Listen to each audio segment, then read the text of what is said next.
You ask Tiger to solve. This deals with linear equations with one unknown. The final result is q equals 1. Let's solve it step by step. Group all constants on the right side of the equation.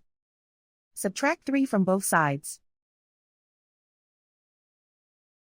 Group like terms.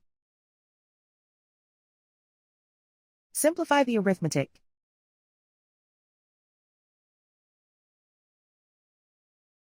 Isolate the q. Divide both sides by -3. Cancel out the negatives. Simplify the fraction. Cancel out the negatives. Simplify the fraction.